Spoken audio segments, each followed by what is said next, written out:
Report ಬರದೇ ಇದ್ರು ಸಹಿತ ಡಾಕ್ಟರ್ ಏನಾಗ್ತದೆ ಫಿಲ್ಮ್ ನೋಡಿ ಸಾಧಾರಣ ಅಂದರೆ ನೋಡಿ ಕೊಳೆ ಗೊತ್ತಾಗ್ತದೆ.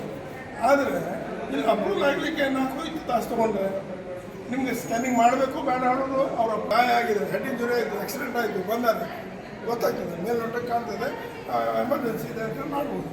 ಇಂಟರ್ನಲ್ ಬ್ಲೀಡಿಂಗ್ ಇದ್ದರೆ ಹೀಗಾಗಿ ಇಂಥ ಪೇಷಂಟಿಗೆ ಅವರಿಗೆ ಇಂಟರ್ನಲ್ ಬ್ಲೀಡಿಂಗ್ ಇದೆ ಅಂತ ಮೇಲ್ನೋಟಕ್ಕೆ ನಾವು ಸಾಧಾರಣ ಗೊತ್ತಾಗ್ತದೆ. ನೀವು ಕ್ಯಾಜುಯಾಲಿಟಿಯಲ್ಲಿ ಇಟ್ಕೊಂಡು ಅಂಕೋಲಾದಿಂದ ಬಂದಂಥ ರೆಫರ್ ಮಾಡಿ ಬಂದಂಥ ಪೇಷಂಟಿಗೆ ನೀವು ಈ ಹಾಸ್ಪಿಟ್ಲ್ ಇದ್ದೇನು ಉಪಯೋಗ?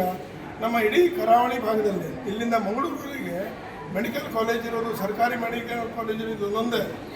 ಮತ್ತು ನಮ್ಗೆ ಇಲ್ಲಿ ಯಾವುದೇ ಮಲ್ಟಿ ಸ್ಪೆಷಾಲಿಟಿ ಸೂಪರ್ ಸ್ಪೆಷಾಲಿಟಿ ಹಾಸ್ಪಿಟ್ಲ್ಗಳು, ಖಾಸಗಿ ಆಸ್ಪತ್ರೆಗಳಿದ್ದಾವೆ.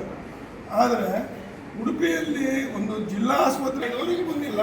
ಇದು ಇಲ್ಲದಂಗಾಗಿದೆ ಈ CT ಸ್ಕ್ಯಾನ್. ಅದರಿಂದ ಅವರಿಗೆ ಮಾಡುವಂಥ ಅನ್ಯಾಯ ಇದು ಪೇಷಂಟಿಗೆ ಭಾಳ ತೊಂದರೆ ಆಗ್ತಿದೆ. ಇಲ್ಲ ಕಾಯ್ಕೊಳ್ಳಿಕ್ಕೆ ಆಗೋದಿಲ್ಲ. ಇಲ್ಲಿ ಒಂದೊಂದು ಸಲ ಆಗ್ತದೆ, ಇಲ್ಲಿ ನಮ್ಮ ಕೋಚಿಂಗ್ ಕ್ಲಾಸ್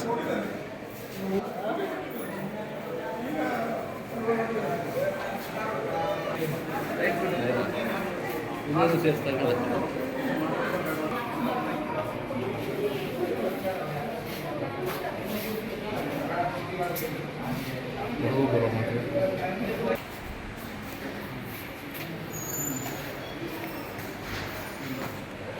ಸರ್ ಕಡೆ ಎಲ್ಲಿ ಮೀನಿಂದ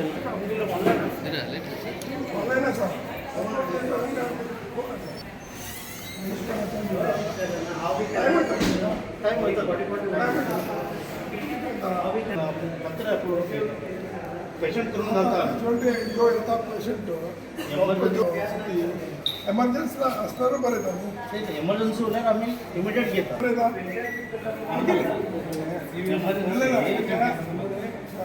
ಸಿವಿಯರ್ ಯಾವಾಗ ಆಗ್ತದೆ? ನೀವು ನೆಗ್ಲೆಕ್ಟ್ ಮಾಡಿದಾಗ ಸಿವಿಯರ್ ಆಗ್ತದೆ. ಈಗ ಸ್ಟ್ರೋಕ್ ಆಯಿತು, ಇಂಟರ್ನಲ್ ಸ್ವಲ್ಪ ಬ್ಲೀಡಿಂಗ್ ಇದೆ ಅಂತ ತಿಳ್ಕೊಳ್ಳಿ. ಆ ಬ್ಲೀಡಿಂಗ್ 4 hours ಹಾಸ್ಪಿಟಲಿಗೆ ತಂದ್ರೆ ಮಾತ್ರ ಅವರು ಸರ್ವೆ ಆಗ್ತಾರೆ. ಇಲ್ಲೇ ಹೋದ್ರೆ ನೀವು ಇಲ್ಲೇ 4 hours ಬಿಟ್ಟರೆ ಕ್ಯಾನ್ಸರ್ನಲ್ಲಿ ಎಮರ್ಜೆನ್ಸಿ ಅವರು ಬುಕಿಂಗ್ ಮಾಡಿದರೆ ನಾವು ಇಲ್ಲಿ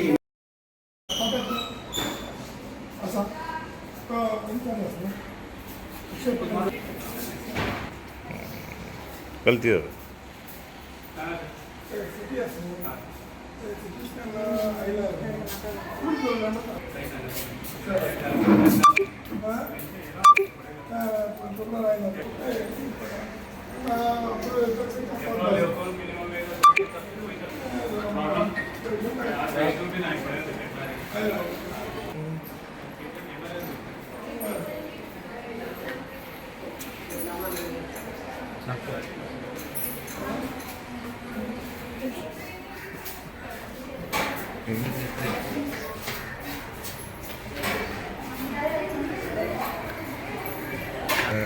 LA